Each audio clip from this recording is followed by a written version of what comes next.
Paulo Costa's scheduled to fight Robert Whittaker soon, and I have doubts as to if that fight even happens. Number one, because we've seen Paulo pull out of fights so much in the past, and we're just wondering if he can fight in the cage at all. The last time he fought was in August of 2022, which was a while back, and even then, that was one fight in the last 2-3 years, so you can imagine as to why people doubt that he's even going to return. His last fight was against Luke Rockhold, and he underperformed in my opinion because that was a off-looking Luke Rockhold who was also coming off a long layoff. So there was no excuse as to why Paulo Costa shouldn't have finished Luke Rockhold, because that Luke that showed up, he wasn't great, but I think that's the Luke that had the most heart we've ever seen, and that's really what carried him through the fight. Paulo Costa had him on the ropes multiple times and couldn't finish Luke, which was, to be honest, if you're a Paulo Costa fan, that's something to look out for, because that's not good, you know. A Luke Rockhold who's 38 years old or nearly 40 or whatever, however old he was at the time, and you couldn't finish him, you couldn't finish that guy, like,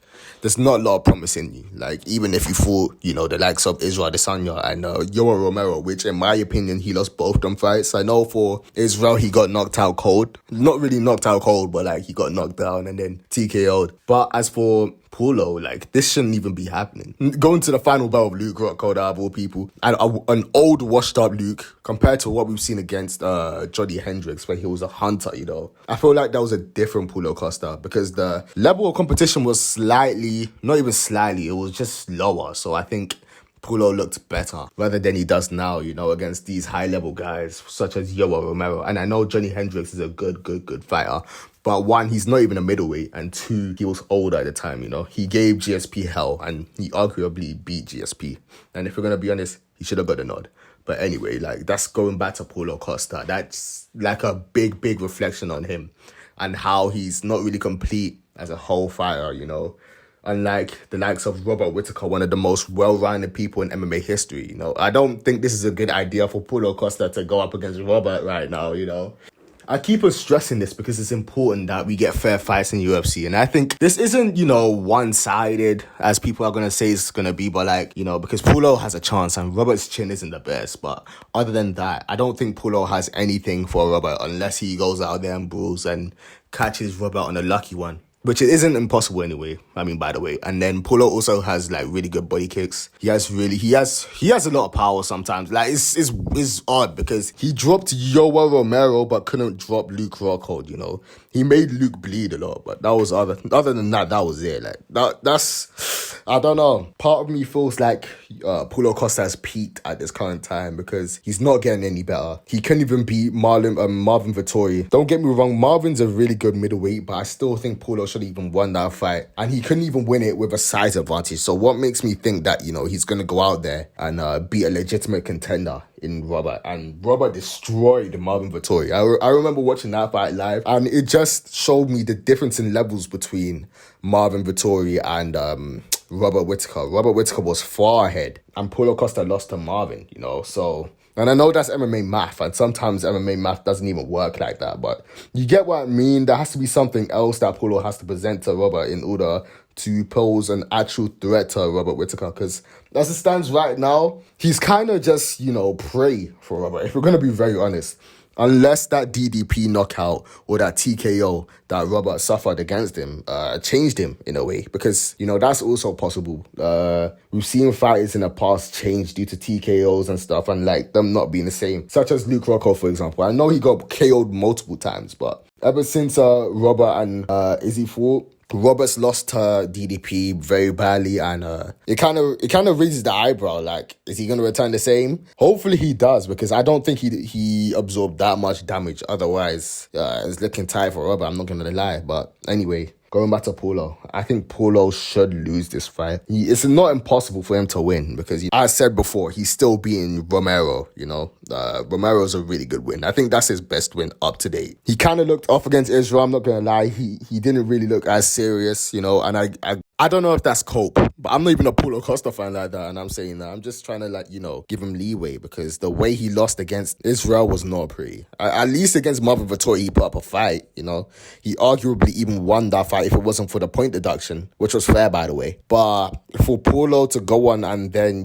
fight only one time each year for 2020, 2019, 2018, 2022 is really bad, if we're going to be honest, for his activity, because he can't get better that way. You cannot progress. Like, you've already had your middleweight title shot. And the middleweight division has changed so much within these past few years. There's a reason why people will say it's not established and it's weak right now, because it is. And the title's really up for grabs because Dricus du Plessis is not going to be a long reigning champion, in my opinion at least, because there's Israel Adesanya, you can counter him all day long, There's, even, I can't lie, Robert Whittaker, I feel like that was, there's even Sean Strickland again if they have a rematch, because Sean arguably won that fight. So, Dricus has to be careful with that title. And I don't know how Paulo's going to get there through Robert Whittaker, because I don't think he's going to beat Robert unless he fights, other contenders such as Jar Cannonier. And I think even Cannonier beats Paulo. So I think as for now, it seems that Paulo Costa's reached his limit in terms of him actually proceeding to go on and beat somebody, because there's not a lot of contenders, or at least top contenders, that he can beat at the current moment. And that's, to be honest, that is his fault entirely, because no one told him to settle for that long, to pull out of fights, to get injured multiple times over and over and over again. I know that Darren Till did the same thing, but he actually got seriously hurt a lot of times, and that's his fault too for overtraining. But for Paulo Costa, it's just a sad tale, because once upon a time, Paulo Costa was looked as the boogeyman next to Yoel Romero. They even had a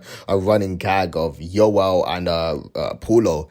They were both fighting, and people are saying this is the battle of USADA, failed USADA test, So for Robert to be paired up against Paulo is just, it's kind of shit, to be honest, because I want to see Paulo in fun fights. I want to see him in this is a banger, but it's going to be one-sided, I know I just said it's not going to be, but looking back, it feels like it's going to be. And I don't want that. I don't want the UFC to host fights where it's just, oh yeah, we're just using Paulo Costa as a rebound for Robert. Because what's Paulo really going to do to Robert? Robert's too well-rounded. He has a stronger wrestling, in my opinion. Maybe not the stronger BJJ, but that's not going to matter because Robert is a better overall grappler.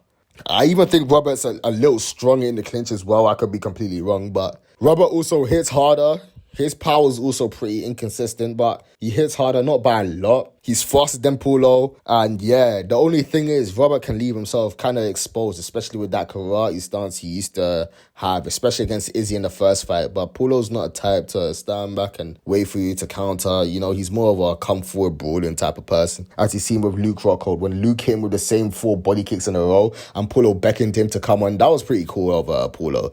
That's typical Paulo Costa. He even did it against Adesanya when he was losing. And I think he was just trying to cover up the fact that he was getting destroyed, But other than that, yeah, is this a must-win for Paulo Costa? I don't really think so, because he's expected to lose anyway. So even if he loses this, he's just going to fall back and fight someone like Cannonier. I don't know about that. Cannon is too high in the rankings, I think.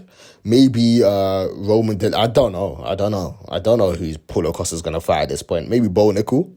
That would be a pretty good matchup. Or maybe that Hamzat fight everyone's been waiting for. Because Hamzat doesn't deserve no title shot. Because Hamzat doesn't deserve any title shots. So I think that would be a fun one. Yeah, let me know what you guys think. Because Paulo Costa's in a tight situation, and I don't know if he can get the job done against Robert. And I'm not willing to bet on it because Paulo's inconsistent. I don't even know if this fight's going to go ahead. And also, Paulo's not pull a string of wins together in a few years, ever since that Yoel Romero fight in 2019, which is 5 years ago, by the way. So let me know what you guys think about that. Take care.